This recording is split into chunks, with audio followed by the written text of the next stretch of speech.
Thanks for staying with us. Before we discuss our hot topic, we'll have with us, join us, is a member of Computer Professionals Registration Council of Nigeria, CPN. He will be speaking to us about the 5 pillars of information and communication technology, ICT development, and how it can help transform economy and create jobs. Welcome with us, Mr. Niyi Gbodimowo. Welcome to the show, sir. Thank you. Thanks for having me.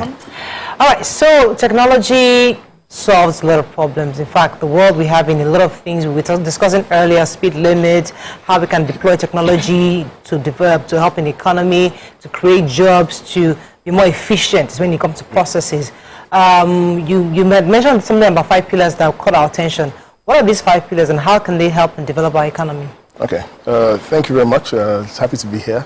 It's a very, very popular show, and you ladies are doing a fantastic job. Thank you. Okay. So these 5 pillars, right, and how it relates to growing the economy, which is our main focus at the moment in Nigeria. So as you mentioned earlier, technology tends to transform and create efficiencies. But it doesn't just come out of the blue. You need to have some foundational elements in place first, right? So at the first level, right, is training and capacity development, right? You need to essentially build your talent pipeline across the country, right? You need to support entrepreneurship. You also need to fund the ideas and innovation, right? And then you also need to ensure that there's sustainability in that framework. So as companies and startups are growing, right, you are supporting their expansion and growth. Then finally, you're ensuring that there are incentives in place to ensure that these startups can continue to, as they grow, they can continue to acquire and support each other, so that government as an entity doesn't continuously subsidize and the startup ecosystem. That's pretty much what the Indians have done, what they've done in India over the last 30 years. They supported their growth, and that's what they've done in America, in Silicon Valley, where government started off by supporting the ecosystem, and now the ecosystem now supports itself. And let me try to ask a follow-up to that, because I always worry, it's not the first time we're hearing about training, development, getting people building capacity and creating an ecosystem. People have done it, even within this country. But we have seen that when that happens, after they train, many people don't want to go through that rigor of training. Even if they do go through it, they're not able to retain them, to keep their interest, to stay on it. Many just want something that get rich quick, train me, give me the tools. I try it for 1 year. If it doesn't work, I'm looking for the next best thing. I'm trying to jackpot or do something. They don't have that staying power to wait. How do we retain, even after the training and building capacity, how do we get people to actually get interested and wait and stay to see the vision through? Okay, that's good, because it's a good question. Ultimately, first of all, that training isn't just transactional, like, okay, go for a course and that's it. We're talking about very foundational things, from looking at the STEM value chain, like, as I like to call it, right? Science, technology, engineering, and math, from the foundational level in secondary schools and primary schools, and building that talent pipeline. And we used to, I think we still do. When I was in secondary school, we had, a lot of us read physics, chemistry, and we had very strong technology and math background. And that still exists across many schools. But what we are saying is that the government needs to continuously invest in that, support science labs across, and engineering labs, and then, so to speak to your question, to answer your question directly. So what happens is that, when you train people, if there aren't enough industrial opportunities, should I say, essentially what we call jobs. If there aren't enough jobs, people will, gravitate to where the jobs are. So that's why you have this, part of the reason why you have this Japa syndrome, where people, are getting enticed with, better paying jobs outside. So we also, so we have a gap there, right? And that is that, as we train these young men and ladies across Nigeria, and they get these skills, there aren't enough job opportunities, local job opportunities for them. Skills. And even the local startups, the local companies, the market isn't very deep, right? So we also need support and investment, so that and incentives for our own companies, right, to buy Nigerian software, to buy Nigerian technology, and to utilize Nigerian technology. And that's one of the reasons why I think in the last year there was an act,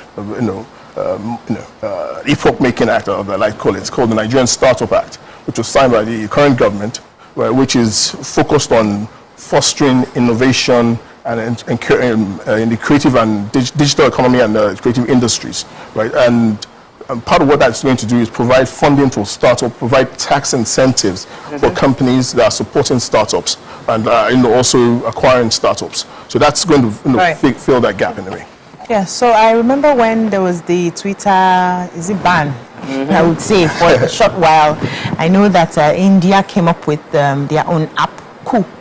Okay. Yeah, something to replace Twitter at the time, and some Nigerians went there. I went there as well. I signed up for it. It was supposed to work like Twitter, but I don't see encouragement in that when it comes to our own product. I don't see people come up with apps that would sort of replace like Instagram or Twitter or all those social media platforms that a lot of business people rely on to sell their markets. I don't know if it's something that some of these young minds, so instead of saying I've gotten the skill, there's no job, can they get the skill as well as learn how to begin to create something for themselves, create jobs, and instead of looking for the job, you'll get the skill, you create job and get people involved. And what role do you think government needs to play, or even bigger companies need to play to support these young minds so that we can have something that compares to, so everybody has an alternative? This is the Nigerian one, this is the one for the international market. You can do both. You can decide to go for this cheaper subscription, you can sell better on this platform. Is there anything like that? Okay, very good. I think a lot of stuff you just said right now, let's try and unpack them. First of all is that we're talking about alternatives to foreign software. I think the example you gave, social networks, are extremely hard to replace because they have what you call these network effects. It's not just write a new software and replace them. So even now that Elon Musk has bought Twitter, the former founder wants to start his own, but it's going to be very tough for him because of these network effects, right? But at its core is that people will always find where there's a core need. Right, and and when we speak about government involvement, let's look at it from the general policy framework that for this incoming government now, going through the manifesto, one of the things they said was that they wanted to try and grow the economy by 7% every year, which is going to be a tall order, very, very difficult, but it is possible, right? And one of the things you need to do there is to ensure that there are certain sectors of our economy that need to grow rapidly, things like agriculture, manufacturing and services, healthcare, education. So those areas are places where we need that can grow rapidly, have a lot of room to grow rapidly, by using technology. So when you ask, okay, what can the government do? So what I would ask the government to do is, to consider doing, should I say, is, be very specific about, what kind of areas that you want startups to come in and support, right? That you want to support startups in, right? So take education, right? You can transform a child's life, by providing better teaching environment, better tools. I've seen that, where you can, just by having access to e-learning content, high quality e-learning content, you can just grasp things that you couldn't grasp before, like math. You just grasp it easier because a different kind of teacher is teaching you. So those kind of areas where government should be very specific and say, look, we need more educational technology startups, and then agriculture, which is the largest part of our economy, right? If you're trying to move the needle on the GDP, you've got to focus on agriculture, like agricultural yield. How do you ensure that farmers can get the marketplaces for farmers to essentially sell and be sure that when they produce, there's going to be an off-taker for their goods, and then from there you go to processing plants and just generally improving agricultural yield. So those are the areas, including healthcare technology as well. So that's the area where the government should focus on. All right, let me go on a quick break. When we come back, we continue our conversation. Stay with us. We'll be right back. Thanks for staying with us. Toko had a question before the break. So, when it comes to tech, at least tech innovations, some of the innovations we've had in recent times in Nigeria is the eNaira, and we've had a guest come on the show when it was just launched to tell us about it, but we haven't heard much about it now. And what are the potential advantages that this has? What do you think we should be aware of concerning eNaira? Okay, that's actually quite important and very relevant to what's going on. What has happened recently? We're all here the first quarter of this year. When, we had a cash shortage, crunch, wahala. And So what became clearly obvious is that, look, we need this cash thing is a bit of a problem for us in Nigeria. And the promise of eNaira about 2 years ago was that we'll now be able to digitize our currency and, make transactions faster, cheaper, and everything will be on Kidori. But what has happened over the years? Now, eNaira was launched about 2 years ago. And over the last 2 years, what has happened is that the central bank, right, and its partners have been working to essentially build out all the integrations, how it connects with different financial institutions, and how to, just testing and making sure that everything is working properly, right? What we noticed now is that I think about since November last year, there's been a very huge growth in eNaira wallets. That mean, what does that mean? How does that happen? So what is happening is, if you think about what eNaira is, it's like you have your physical Naira, right, paper, and then eNaira is basically, and that's what we call fiat money and the bearer instrument. So whoever, if I give it to you, you own it. It doesn't have my name on it. Whoever owns, So eNaira is just like that. It's not like money in your bank. It's like it's a digital bearer token, right? So what has happened is that, and one of the key things is that the government can, it has some attributes that allows governments to monitor and specify what it can be used for. So right now, I'm sure you've heard that there's meant to be an $800 million disbursement thing, not subsidy, disbursement to cushion palliative sort of thing, right? And that's going to be dispersed largely through the Ministry of Humanitarian Affairs, right? And so what is happening is that eNaira wallets are being opened across the board for people. all those people? Well, not just them. I think that we have about 30 million eNaira wallets now. That was announced by the central bank governor, right? And they're being opened all across Nigeria. People are going on. You can use your ESSD or the eNaira app to do all that, to sign up.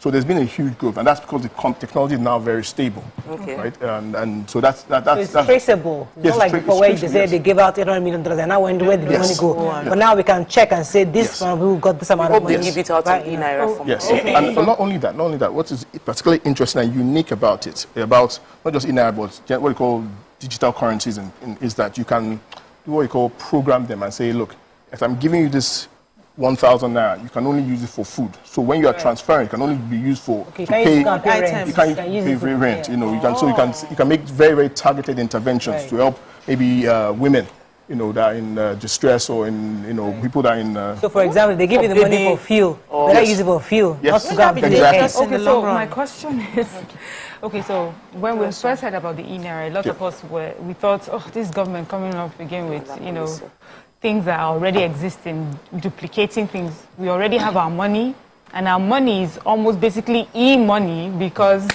we don't see it anyway. We do the bank transactions. So I know one of the questions has always been, how is it different from what I already do now online? And then, are you saying, with the example you just gave, are you saying that the only way to encourage use is for government to give free e-Naira? And how much would that cost government? Okay. So you're saying, like if women who are in distress, and you say, I'm going to give, maybe monthly, I'm going to give 1,000 eNaira to you to help you do this. So you're saying government will use that sort of as an incentive to get people to sign up for eNaira. I'm wondering, how much can government do? For how many people can government do that for? Okay, so I think the premise is wrong. Government is not trying to, I don't think government is trying to get people to sign up get people to sign up by giving them free money.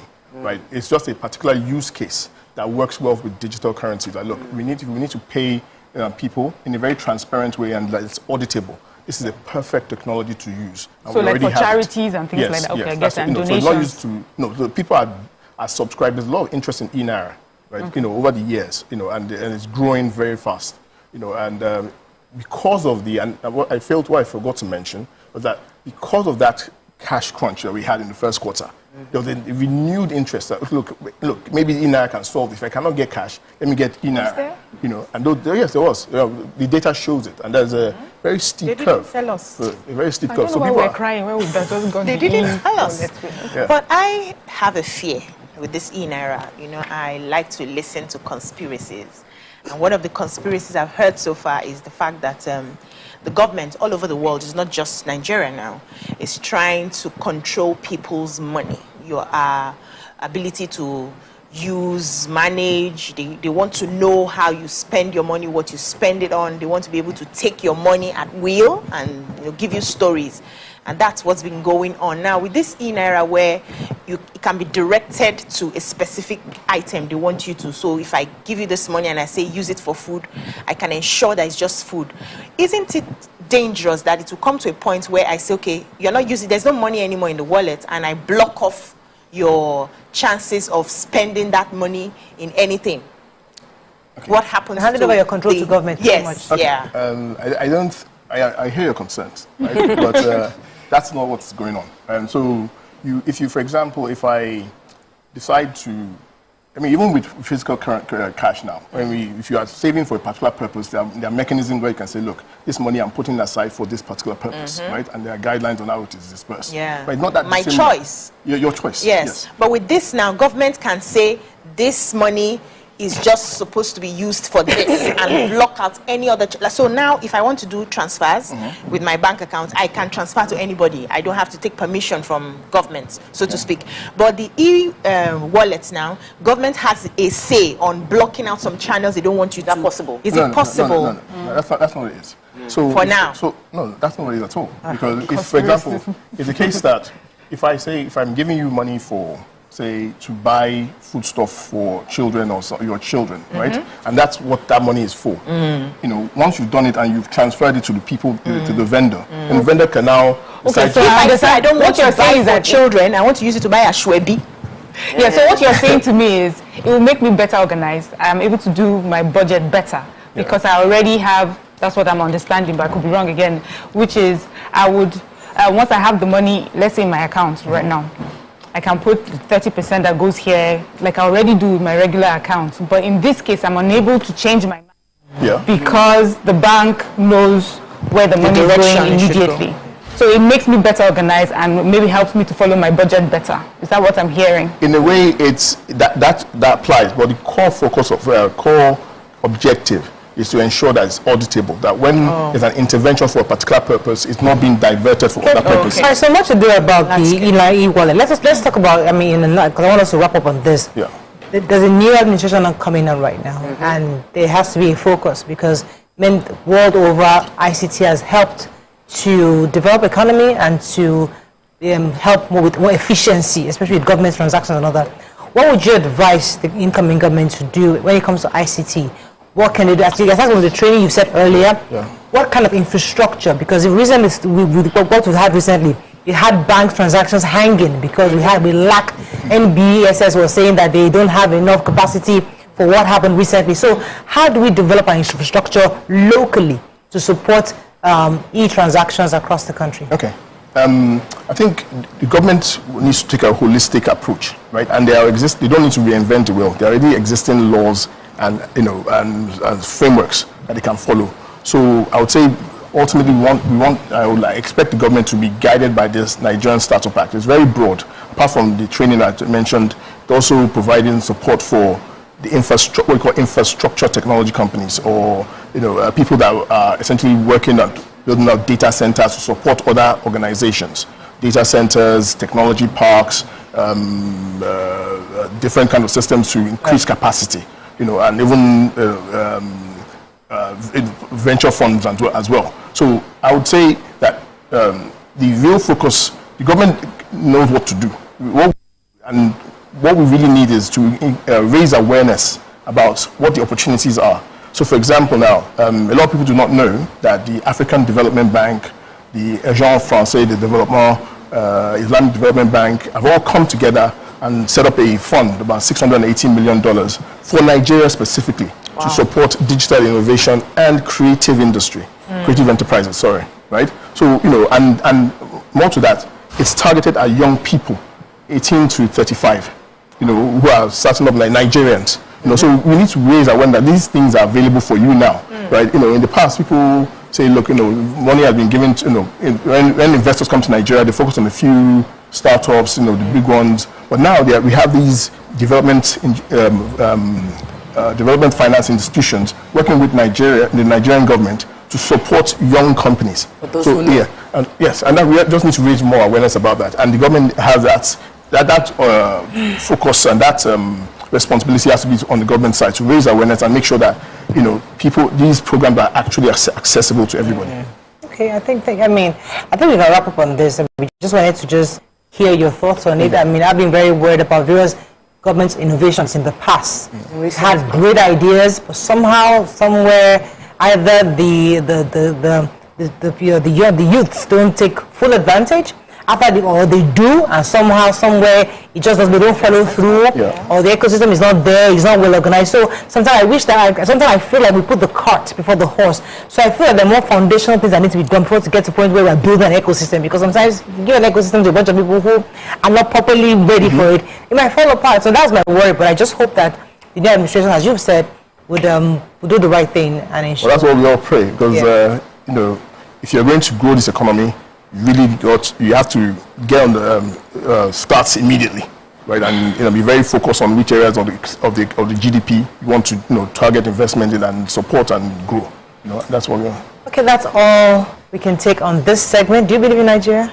I'm unbelievably, relentlessly in support of Nigeria. Very bullish, very bullish. You're not Jackpot in Nigeria. You just came back. No. I've been here for. As I said, I was born, so just checking. I'm not going anywhere. Young people that are speaking English. I'm not going anywhere. Now, Canada passport. No. All right, that is all we can take on this segment. When we come back, move to another segment. Stay with us. We'll be right back.